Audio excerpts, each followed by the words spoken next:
It's literally packed. The entire parking lot is full. I have never in my life seen that happen before. That's Avengers! Oh my god!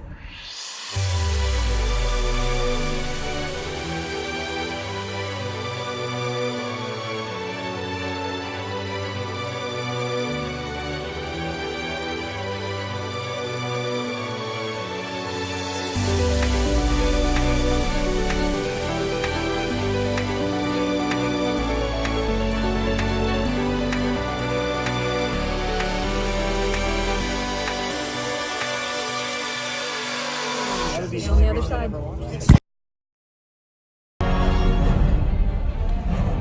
I have so many thoughts right now.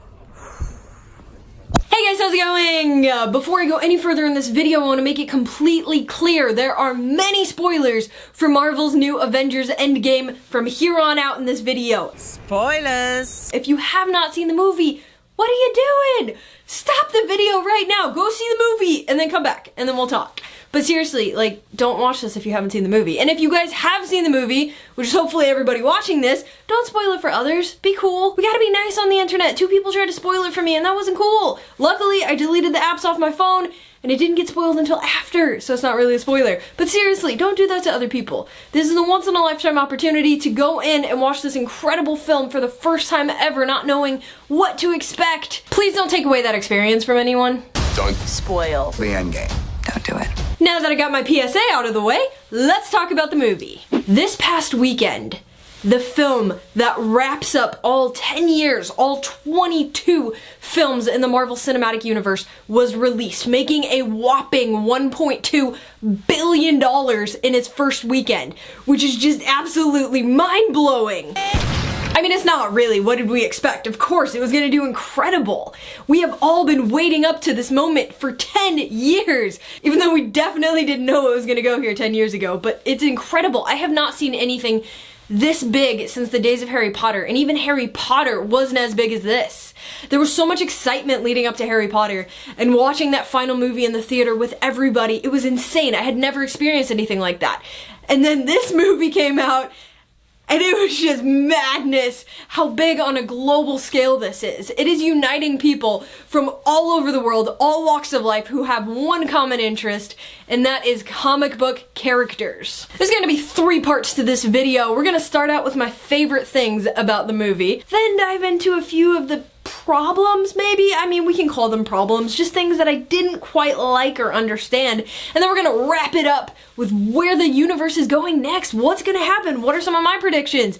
Let's do it. Let's just start off by saying this is definitely a fan's film. It awarded all of those people who spent their time watching every installment up until this point. There were so many little moments that were brought back into this film that you can appreciate so much more if you've been a fan this entire time. My favorite 2 big payoff moments in this film involve Captain America. The first one is when the Captain is walking onto the elevator with the agents of S.H.I.E.L.D. trying to get Loki's scepter.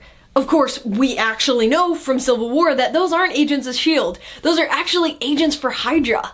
And I thought that exact moment being set up the way it was going to be a recreation from Civil War where the Captain just takes them all down. But instead, he just says, "Hail Hydra." And then in the next scene, he's walking out with the scepter, which is actually the perfect thing to do in that moment, and I'm really glad they didn't recreate the entire scene because this is so much funnier. My other favorite Captain America moment from this film takes us all the way back to Age of Ultron, and I know a ton of other fans like this scene as well, based on the audience reaction from the cinema I was in when I watched it. Everyone just completely lost it when the Captain got Thor's hammer. It is such an incredible moment because Thor is fighting Thanos and you think for a second, oh no, is he gonna be able to fight him? He's stuck.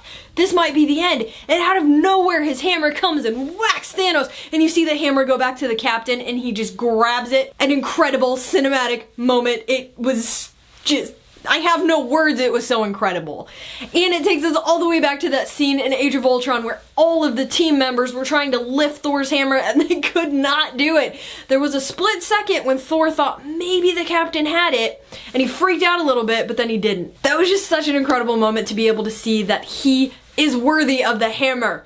and they got to fight together, and the way that they were handing it back and forth in the end scene from that point onward was such great teamwork. I love that moment. As many of you know, I am a big fan of Doctor Who, as you can tell by my background in like half the videos on my channel. So you can all imagine I was incredibly excited when Ant-Man left a little Doctor Who reference in there when he referred to their plan as a time heist.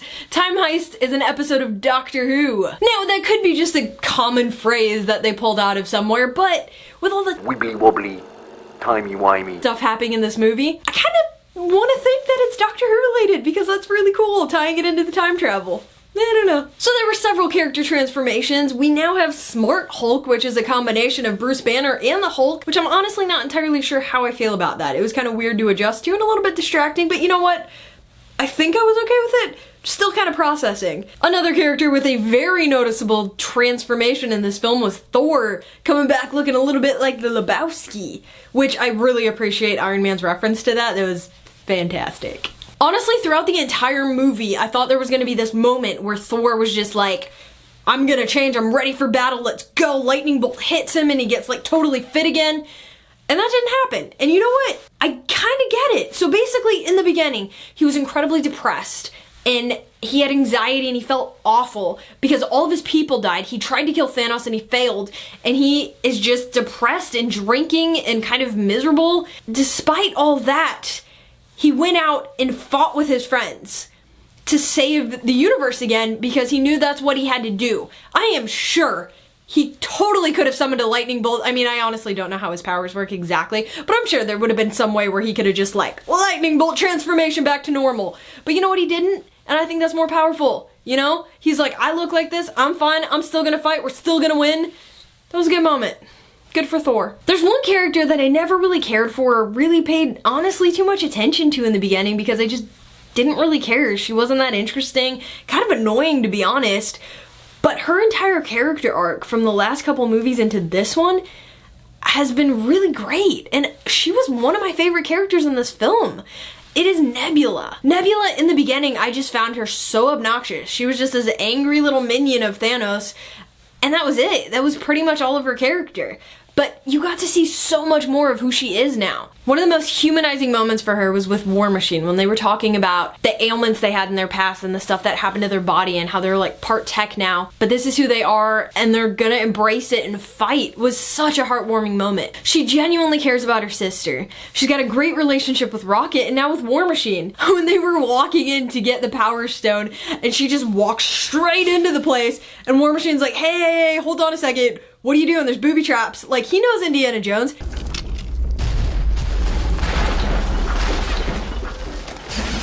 He's seen the movie. He knows what's gonna happen. The spikes are gonna come and you're gonna die. And she's like, no, it's fine. And then just walks straight on in, grabs it, like half her hand melts. But it's cool because she's got like a robotic arm. She's freaking awesome. Plus Karen Gillan is great. I love Karen Gillan. Speaking of the women in the Marvel Universe, can we talk about that amazing fight scene with all the women? When Peter Parker hands off the stone to Captain Marvel and he's like, how are you gonna go through all that? Like, that's insane. And then Wanda comes up, don't worry. And Okoye is like, she's got help. And literally all the women come up behind her. We got Valkyrie, Mantis, Hope, Gamora, Nebula, Shuri, Okoye, Wanda, Pepper. It was amazing. They all came together and just totally kicked ass. Such a powerful scene. It reminds me of the moment in Infinity War when they were all fighting in the trench. The entire battle was on an insanely large scale. I got chills when all of a sudden it was just the Avengers on their own and we thought for a second, like, what are they gonna do? The original Avengers, are they gonna die? This might be the end.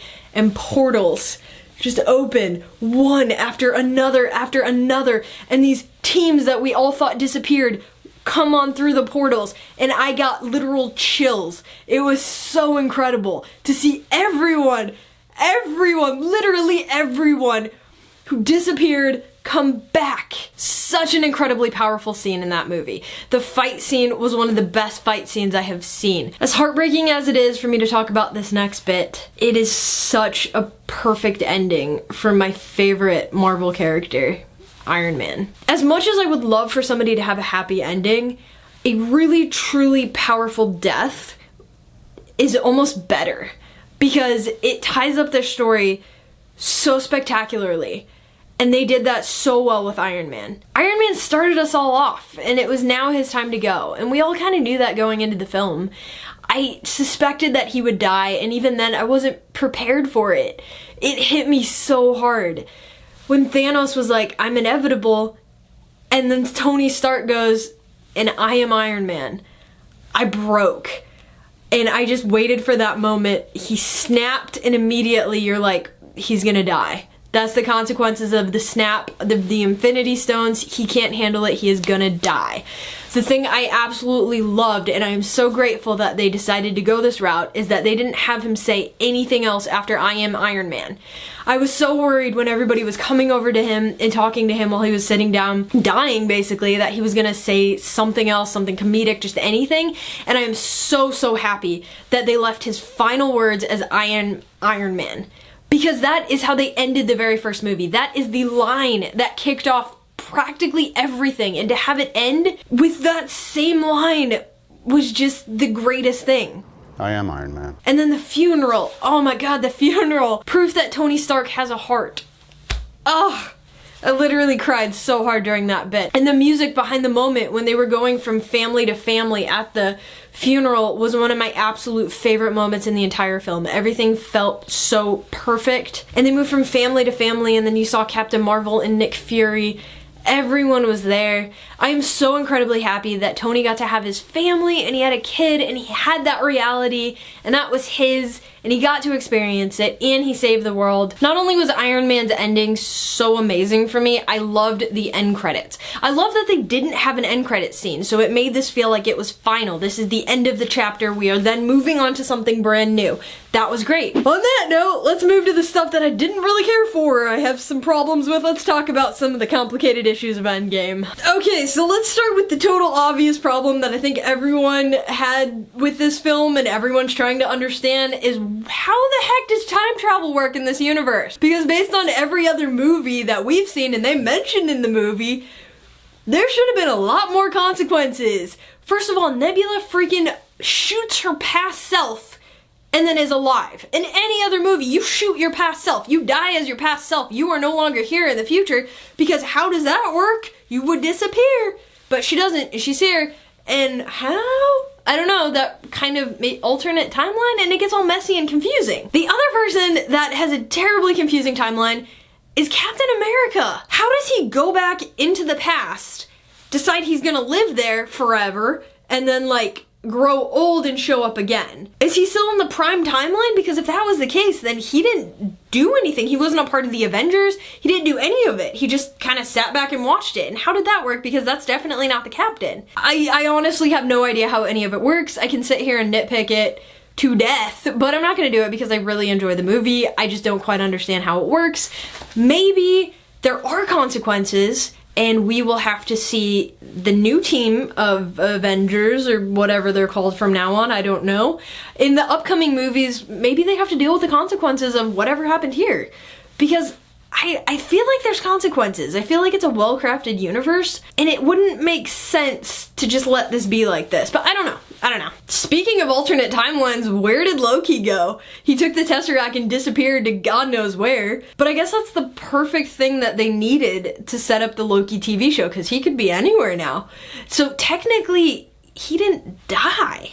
Because if he entered an alternate timeline, then he was no longer in the one where Thanos killed him. So he is alive. Other people who are supposed to have movies and are now dead, I'm not sure how that's gonna work, but Black Widow, she died. I was honestly devastated. Not as much as Iron Man, like I full on wept for Iron Man, but there were some tears. I did not think she was gonna die. Honestly, I kinda wanted Hawkeye to die. Is that terrible? I don't know, but I legit, when he was like, okay, I'm gonna die, and like she was like, okay, and he went, I'm like, I'm good with this, okay? And then she went and saved him and she died. And I was like, well, obviously he's got a family, he's got the kids, it makes sense that he should go back to them. I'm just kind of bummed out that Black Widow's dead. I really liked her. I love Scarlett Johansson, and I have been watching all of her interviews with Brie Larson, and they have incredible chemistry, and I really wanted to see a Black Widow Captain Marvel duo doing something, because I think they would be amazing together, but she's dead now, so At the end, Banner tells Captain to return all the stones in their original form. How in the hell are you gonna return the Soul Stone? How does that even work? Not to mention, how are you gonna put the Space Stone back into the Tesseract that was destroyed? How does that work? I guess I'm just supposed to accept that he put him back and he figured it out and all is good in the universe. Is it? And the biggest thing that I don't understand at all, so basically everyone who got dusted is returning at the exact same moment that they left. So they haven't aged, everything is the same, they've just been away for like a tiny little nap. But everyone else is 5 years into the future. And then when Peter Parker goes back to school, everyone's like the same age as him. So did none of them survive? Like, did they all disappear and then they're just cool now and they're all the same age and everything's great? Because that's not really 50%. Also, just everyone in general, how are they dealing with that? You come back and your kid is like 5 years older. I mean, look at Scott and his kid. That's a lot to process. You're gonna need a lot more support groups like the Captain was in, which was an incredible thing, actually. I'm really happy that he did that because he wanted to help people and that was the best way he could have done that during that time. So that was great. These are just a few things that I was a little bit confused about and wanted clarity. If you guys have any idea how to explain any of that to me, please let me know in the comment section below. I would love to get more insight. And finally, that brings me to where is this all going from here on out? Phase 3 has been officially completed and we are entering phase 4. There's so much ahead of us, but what exactly? First of all, the Guardians, they gotta find Gamora. Where did she go? I don't think she died. She just like went off and disappeared into the universe. Who knows where she went? So I feel like the next Guardians movie, they're gonna be trying to figure out where she's at. How's that gonna work? Because she doesn't know Quill. She's not the same person that he knows. So he's gonna have to win her trust, I guess, and develop that relationship all over again. So that'll be really interesting. We got a new Spider-Man coming out. I'm not sure if that follows this timeline or if it's kind of in its own. Which if it follows this one, I'm sure Peter is gonna have a lot to deal with Tony being gone. His mentor is gone forever and I'm sure that takes a toll on him, so I would imagine there's gonna be some sort of talk about Tony in the next Spider-Man. We got another Black Panther, supposedly Black Widow, WandaVision, Loki. Loki's gonna be awesome, which, as I said, we don't know where he's at, so that could be many possibilities. We'll have to find out. Another Captain Marvel is on its way and I'm super pumped to see that. Is Nick Fury gonna be in it? That would be great. I honestly, the thing lacking from this movie, Captain Marvel didn't really have a relationship with anybody. She and Nick Fury are like best buds and that was fantastic. But there wasn't really anyone else in Endgame. There's a thing between Thor for a quick moment, which was quite funny. But other than that, she didn't really connect with anybody. So I would like to see if she's gonna, I don't know, work with anyone else on the team or if she's just gonna be entirely separate. And with Iron Man officially gone, who's gonna take over that techie role? Is it gonna be his daughter, Morgan? I mean, she's really young, so if that was the case, it would take quite a while for her to catch up to the other guys, or is it gonna be Black Panther's sister, Shuri? Which I honestly think would be incredibly cool. She's so smart, she's very capable. To see her working with the team would be fantastic. And what is this new team? Sorry, my camera just died. Anyway, those were just some of my thoughts on Avengers Endgame. I got tickets to see it again. I'm incredibly excited. There's still so much that I'm processing that I would love to see it again, just to fully immerse myself and remember all those amazing moments that I talked about. If you guys like the video, give it a thumbs up and subscribe to this channel if you already aren't, so you'll be notified whenever I upload a brand new video. I hope you guys liked it. I will see you in my next one. Bye!